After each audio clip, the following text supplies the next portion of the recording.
What's good, everybody? Welcome back to another video. I know I've been out for a while, but I'm really excited to finally update a comprehensive guide to Neurobase for you guys. Now, if you haven't seen the first video, please do me a favor and go watch that first, because there's going to be a lot of things that I'm skimming over, as today is going to be more conceptual and less technical, because I really want to push you guys towards looking at and taking a new perspective on bass design, as opposed to here is the little intricacies on how everything works. You're supposed to kind of have all that knowledge first before you go and watch the other thing. Now, that being said, I'd like to introduce to you guys my new website and also my new sample pack that's going to have everything that I cover in this video for you guys, in case if you don't either A, want to watch the video, or two, you don't feel like recreating this bass rack. So a quick look at that. It's under alckemy.com, and I released my new pack called Aberrance. Now, in this is included a lot of stuff for you guys, because I know that, some of us struggle with these things, but I'm really hoping to give you guys some bang for your buck. I've got 239 bass hit samples, 2 project files, one for Bitwig users, one for Ableton users, that each contain the same kind of rack, just with their own respective stock plugins. And then I've got 21 phase plant presets for you guys. 14 of them are going to be simple Reeses that you can throw into a sampler, and then 7 of them are going to be complex presets that are going to have a lot of processing that I'm going to show you on my ultimate rack here in a sec. The reason why is because some people prefer to either work in MIDI versus in audio, but I want to show you guys that you can get super similar results by doing similar processing. So after that, if you don't have phase plant, then I've also included 14 simple Reese stems. That is the 14 simple patches just in waveform that's in the key of F, plus a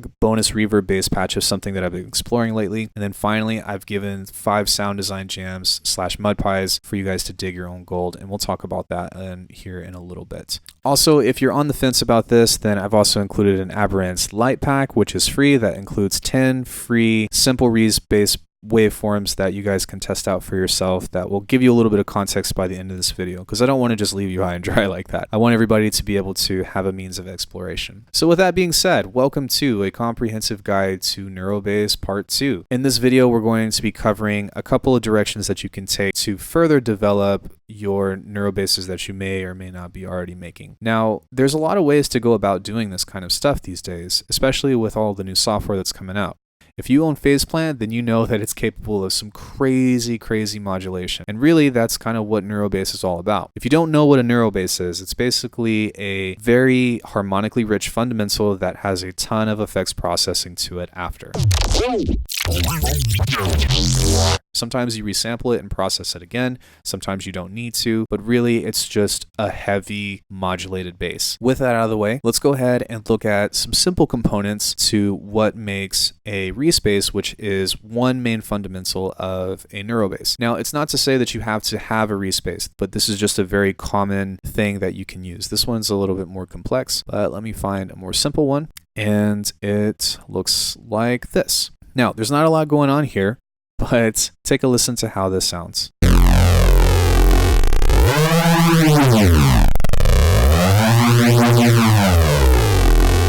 Now, before I go any further, you can get some really amazing results out of doing very minimal processing. The only thing that I've done on here is 2 detuned saw waves with some distortion. There's some extra distortion with this EQ band. Then this is kind of one of the key characteristics, is this saturator. Now, for one, it's serving as a means of distortion, but what I've gone and done is use the stereo turbo on this with an LFO, then push that through a mono-ish signal to create that really cool flanging effect. The 3-band EQ is some corrective stuff to push the high end a little bit, and then I have some limiting on this to push the gain. And again, this is one of those things that's included in the pack, but most of the basses that I have on here are a lot like this. And that's because this is just a solid fundamental to do all kinds of crazy processing to. Now, this is probably like where Neurobase started, was a Reese bass or a detuned bass of some sort that gave what's called phase oscillation. And phase oscillation is the kind of automating sound that you hear of dipping in volume, the na that you get whenever something goes up or down in pitch. Now, if you leave the stereo off, then the phase cancellation isn't going to interact with itself that well. So if you're doing this and you're trying to make cool Reeses that have more phase oscillation, take your detuning and all that stuff and then kind of like narrow the signal, and you're going to get some more of that really cool, phasing sounds. Again, one more time, this is what that sounds like.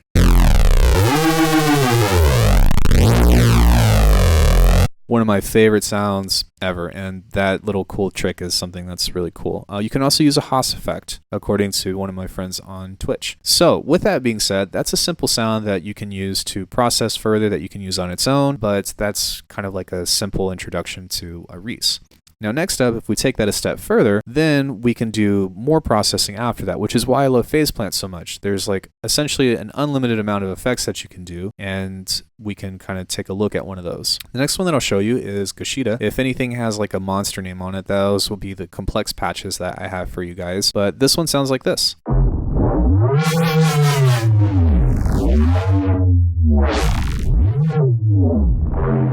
This one is a little bit more monstery and sounds really cool, but you can kind of see on here that the setup is still relatively similar as far as the basic idea. I am using a complex waveform, which by the way, all of the wave tables or whatever on here are all stock, so you won't have to like do any kind of weird things like that, but it's still just a detuned waveform. This is just a copy of itself, followed by some noise, some distortion, and then I'm doing some FM into one of these. Now the filtering, however, is where things change. On this one, I've done some resonating, and that's just giving it a solid tone throughout, but you want to make sure to be careful and turn the mix down on that. There's a pitch shifter that's giving it some higher harmonics. Sometimes you can turn some of these basses into like a chord thing.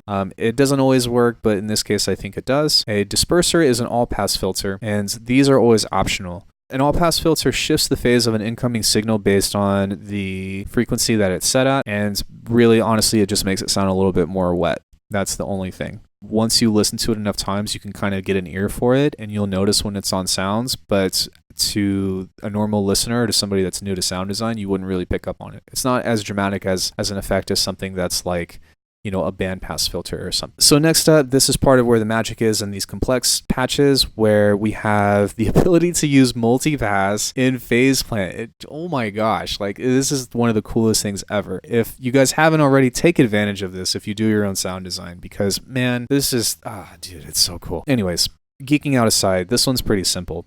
I have two bands. This one is low. The low end is in mono, and then on the top end, I'm using a combination of filters, low, high, and bandpass, followed by some distortion and some EQ to give this some morphing sounds.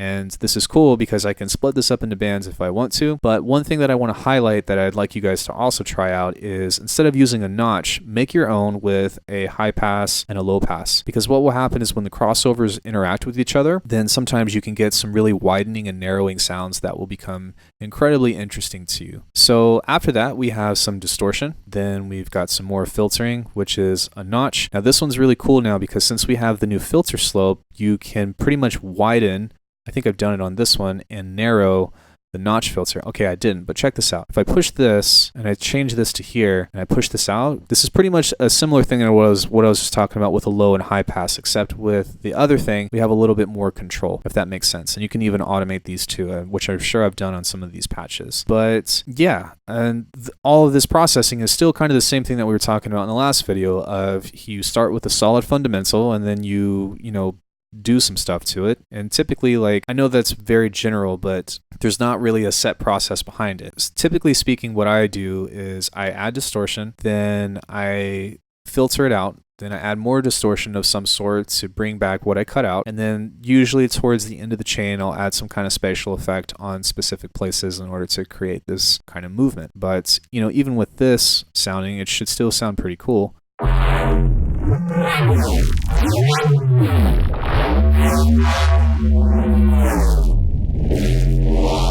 So that's that. One cool thing that I want to show you guys is the bonus patch that I've created, which is actually forcing mono reverb into some transient shapers. And it's something that I've done before on covering like snares and stuff, but I was like, if I do this with a reverb that's in mono and then force this through a transient and then filter that, and then turn that back into mono, I wonder how that's going to sound. So this is the bonus patch that is available to you guys, and this one's really cool. It's what this one sounds like.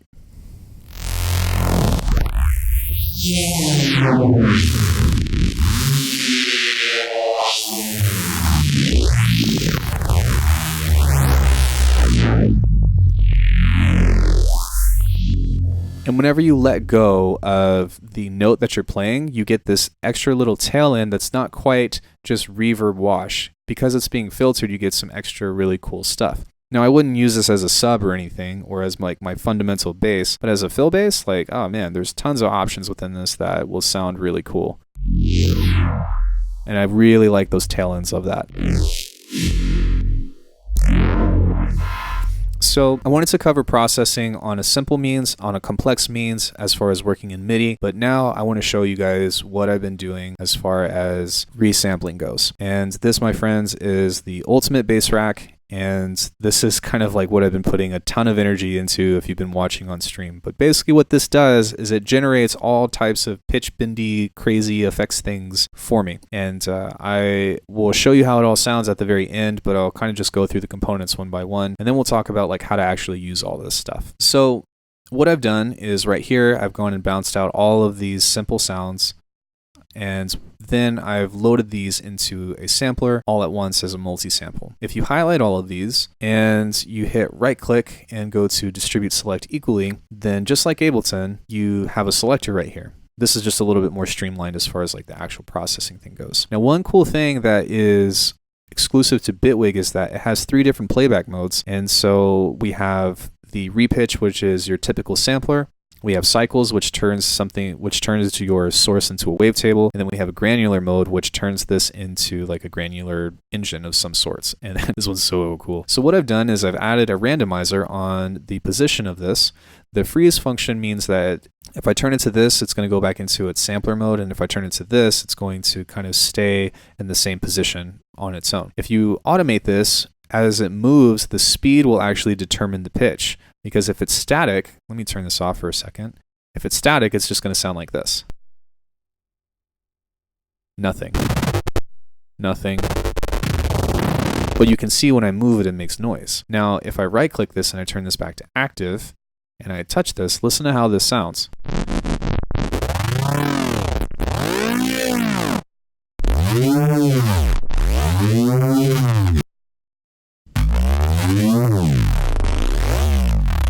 So this is a randomizer, and you might be at the mercy of, the randomization, but if you set it to a consistent enough speed, which to me, this is on a quarter note at double speed, so it's 1/8 notes that this moves, then it can be relatively controllable. And of course, if you don't want to do this, you can just change this back into a playback mode and get your regular playback engine, if that makes sense. And you can still turn this too, so if you want to do that as well. Now, with that out of the way, let's go ahead and move that back over. And we're going to go ahead and look at some of the processing stuff that I have for this. And again, it's kind of along the same lines of distortion, filtering, spatial effects towards the end, which is going to be in this region here, but I'm just going to kind of walk through this particular patch of like how this works for me. Before I do that though, check this out. One thing that I've included is an arpeggiator, because with the randomization of the pitch notes, if you're playing this in a rhythmic fashion, then sometimes you get some really cool and interesting results.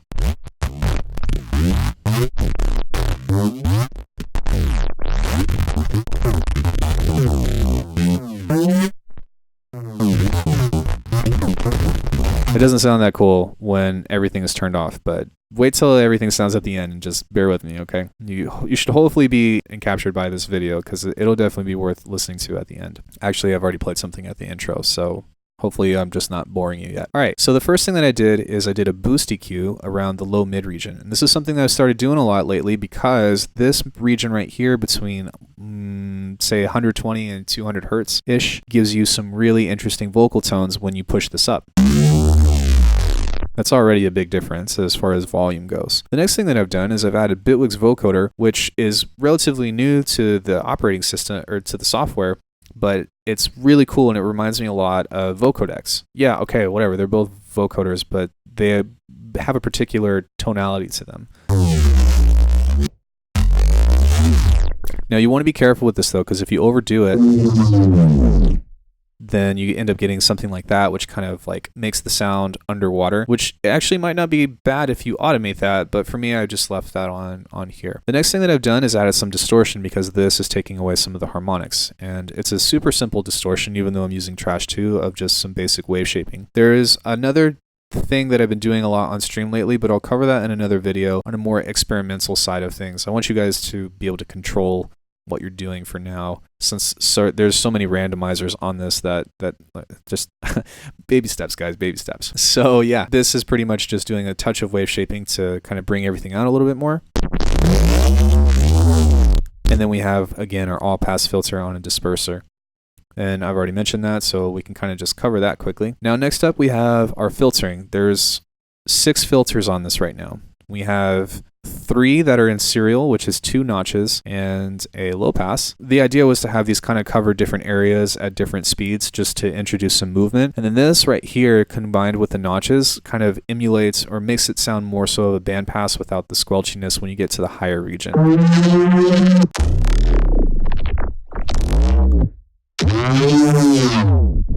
Next up, we have a multiband split. Now, this is one reason why I love Bitwig, is because like I can just pull this chain up and I don't have to make it anymore. And it also has a lot more settings that allow me to change the crossover, and it's so much easier to use. So on the low end, I have a high pass filter.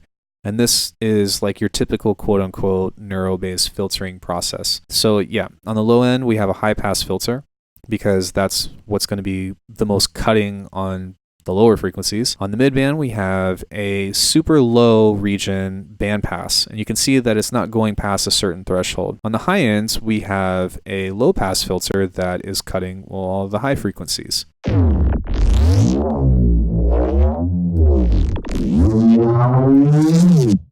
Now, one thing I want you guys to keep in mind is that I have a randomizer on the mix function, because if it's just 100% on wet, then sometimes you end up cutting too much of the sound, even if you send it through more distortion. So I kind of wanted to be sure that this will kind of open up a little bit to give more movement to the sound in general. One thing I also forgot to mention was that on the mids, I have a chorus, and then on the highs, I have a flanger. But again, we should kind of know what's going on with that. So I'm going to skip Portal for now. Let's move to the OTT. Don't worry, we'll come back to it. And right now, there's a popular thing that's been happening with the 3 OTT magic number. I'm just going to turn all these on at once. If you don't know what an OTT is, this is free right now on extrarecords.com, and Ableton also has it under the glue compression settings, which is the original. Now, the reason why I use the OTT for Extra Records is, for one, I'm not using Ableton at the moment, and 2, there's no crossover on these, so you don't get any phase cancellation whenever you use them.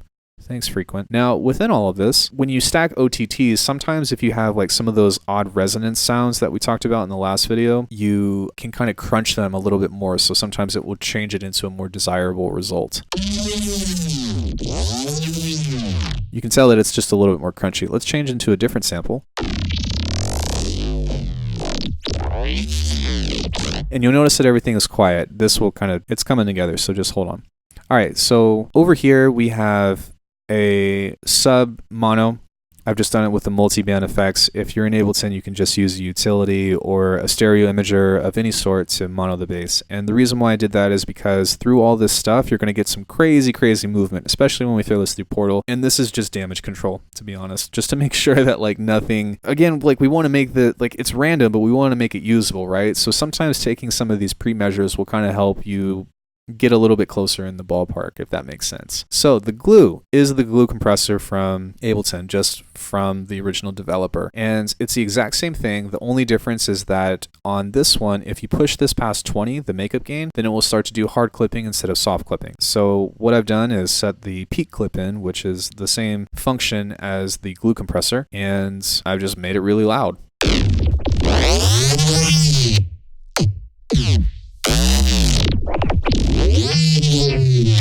Now, why do we compress at the end of these chains? Why is it usually one of the last tools? Well, the answer to that is to control the dynamics. Now, I'm not going to teach you how a compressor works, but long story short, through all of this crazy processing, because there are really no rules to it, you can do whatever it is that you want to do. A compressor at the end, or a multiband compressor or whatever, is going to help you control all of the different sounds that are going to be pushing through an EQ. Because if you look at something like this, right, this isn't a typical practice that we do on an EQ, and usually it's not moving. But if you have all these crazy things that are popping up above 0 dB, like let's play this stuff, anything right here, it's going to severely make the sound imbalanced. And so with the compression, what it's going to do is kind of help everything smooth out across this line a little bit more to make it a little bit easier to use. It's like, you know, if you have something that's really quiet and really loud that's right next to each other, then it's almost unusable because it's too jarring. But if you have all these things that are kind of mellowed out a little bit, then that's kind of why you can use some of those compressors to kind of make everything seem a little bit more level. Then finally, the last thing that we have to, again, do some damage control and also add a bit of volume is a Fab Filter Pro L2, which is just a limiter.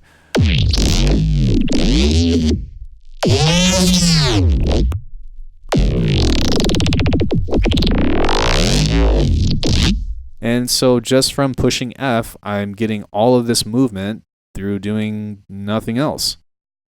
And this is why Bitwig is so freaking cool. I've also done the same thing on Ableton as well, but I think that Bitwig is just a little bit more integrated and it's a little bit easier to use in that field. So with all that being said, like now that I have everything set up, I've got all this stuff. I can throw whatever samples, I can throw complex, I can throw simple Reeses, I can throw whatever sound I want to into this processing chain and essentially get interesting results. Will it all be usable? Absolutely not. But it is a very fun way, and it's how I've been making all of my mid basses lately. And if I don't like something, then instead of tossing the project or whatever, I can just throw a new sample into it and see what happens. Or I can replace an effect. It doesn't really matter. The chain doesn't really matter. This is going to be probably the most important thing that I say in this video, guys. It's more important for you to learn the tools that I'm using as opposed to the order and like the actuality of what it is that I'm doing. So instead of trying to copy this out, it's more important that you guys understand why I'm doing each particular thing. And the short answer is that I'm doing what I feel would help enhance the sound.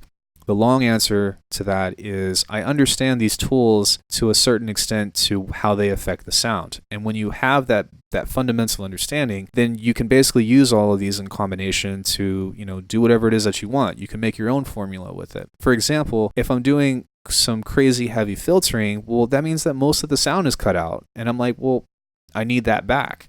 So then we can use a distortion to help push that back out, or we can use some compression or some limiting to force some of that out.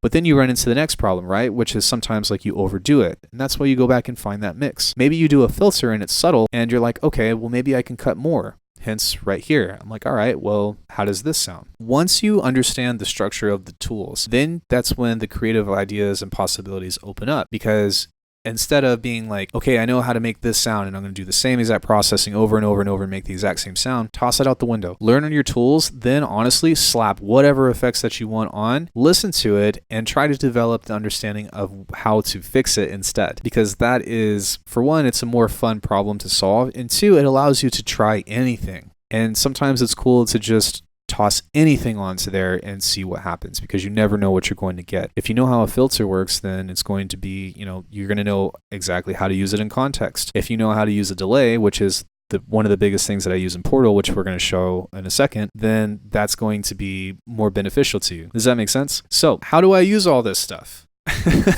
Oh, these sounds are cool, but how do I use that? All right, well, if you're working in MIDI, it's a little bit easier because you can kind of automate everything, right? But that's a really long and tedious process. For me, I'd much rather do random stuff and let the program work for me. And so what we do is we set up a resampling channel. And on that, basically the channel below the ultimate bass rack just means that the input is going to be recorded from the bass rack into the audio channel. And so what that does is if I record both of these, I can push whatever note and it's going to capture that, right? So let's just do a really quick recording. I'm just going to push F.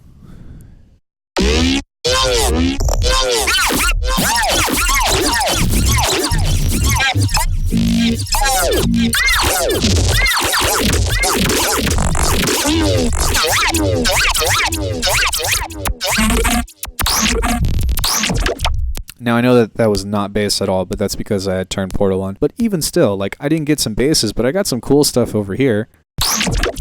Like, that's sick.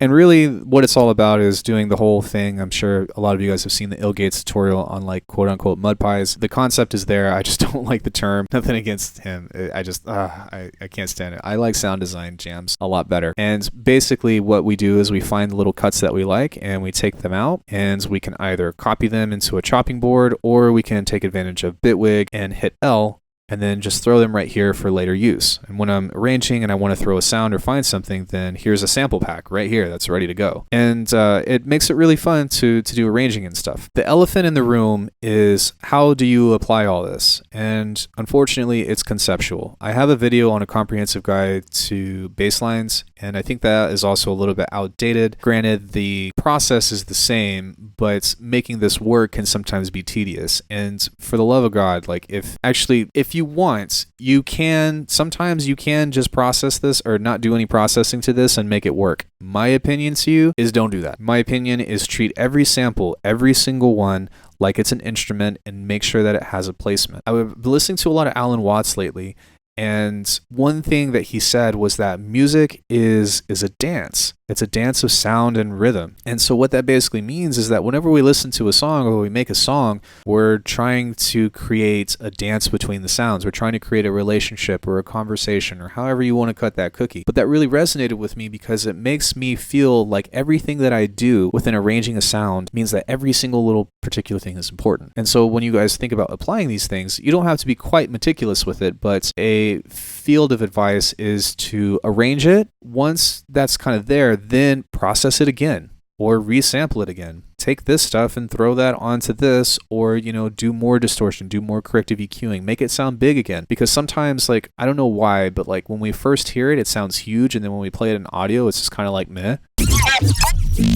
Like, that's cool, but it kind of sounds static now. I don't know why. It's just, maybe it's the perception of hearing something twice. But if I were to use this in a particular means or whatever, then I would process it again, maybe add some reverb to it, add some more distortion to it, and see how far I can get with making the sound more huge. Does that make sense? The other thing to talk about with this is bass or sub bass under this. Now, I did try to go and correct the sub under this, but sometimes you don't know what you're going to get. And the cool thing about this is that the source of the sound is right here. We have a super clean fundamental harmonic that you can use as a sub relationship. You can still replace with your own sub if you want to, or leave the original character in, because sometimes you get some really cool stuff. That's up to you, but I want you to be aware of that kind of thing.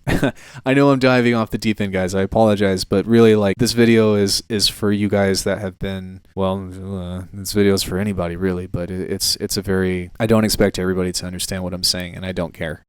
It's more so just like, here's a lecture on how I make stuff, if that makes sense. So beyond all that, context is everything within these resamples, but basically you kind of just set a resampling channel to throw everything out. And then finally, the icing on the cake, if you haven't seen my Portal video, go watch it. I do all the same stuff, and then I throw something like Portal onto it and then see what I get. And 9 times out of 10, I get some really cool stuff. So one thing that I do a lot now is I add some randomization to the density and the size. And then again, I just mess with the delay. You can, if you don't have Portal, by the way, which is a granular effect engine, this is a granular synth on its own. So you can take one of these and throw that into a sampler and then process that again, which I might actually do in another video. That might be cool. But one other thing that you can do is just use a delay. And so I'm going to play this really quick. Listen to how this sounds with a delay.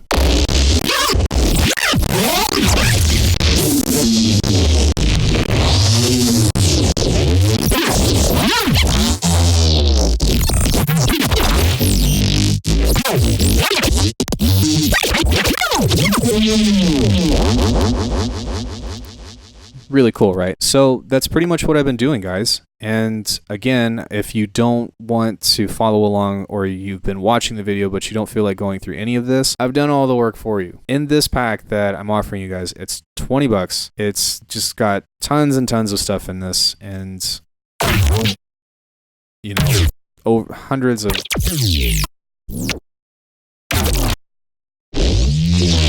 all different kinds of stuff that I've gone through and made for you all.